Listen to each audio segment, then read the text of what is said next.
Sa ganda kong to, bakit ko ba ipagsisiksikan yung sarili ko sa'yo? Buti na lang natauhan na ako at simula sa araw na to, hindi na ako maghahabol pa. Maghahabol pa sa'yo.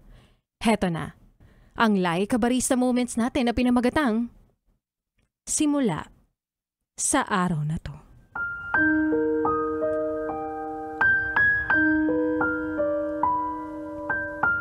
Minsan na akong nadapa, natulala, umiyak ng sobrang lala at namayat pa nga dahil sa pang-iiwan mo.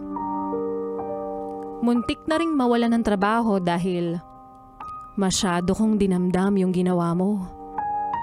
Nakiusap ako sa'yo ng todo-todo kahit ipinapamukha na sa akin na hindi na ako ang mahal mo. Saglit lang naman yung hinihiling ko. Hanggang sana sa makalimot lang ako sa'yo. Pero hindi mo ko pinagbigyan.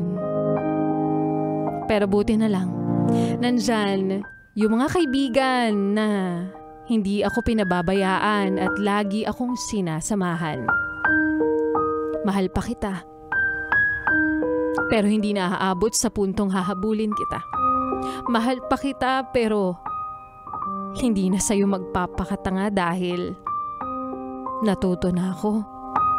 Natuto na ako na hindi lahat ng darating sa buhay mo ay mananatili. Hindi porket mahal ka, hindi ka nasasaktan. Hindi porket mahal ka, hindi ka naiiwan. Siguro, yun nga talaga yung kahalagahan ng salitang break up, no? Hindi para saktan ka. Hindi para magdusa ka. Hindi para ipamukha sa'yo na nagkamali ka, kundi para ilayo ka sa maling tao. Ilayo ka sa taong hindi magiging maganda ang kinabukasan mo. Ilayo ka sa taong walang gagawin kundi pasakitin lang ang iyong ulo. Kaya simula sa araw na to, hindi na kita hahanapin, hindi na kita hahabulin at higit sa lahat, hinding-hindi na magiging dahilan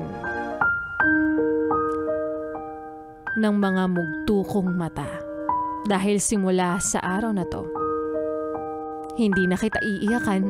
Simula sa araw na to, hindi na ako manghihinayang sa relasyon natin na ikaw mismo ang nagsayang. At simula sa araw na ito, hindi ko na muling papaikutin ang mundo ko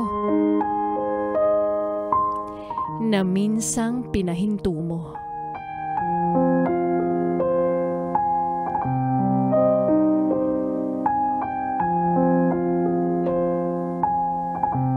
At mga besi, hanggang muli ang kwento ng ating Laika Barista Moments na pinamagatang simula sa araw na to.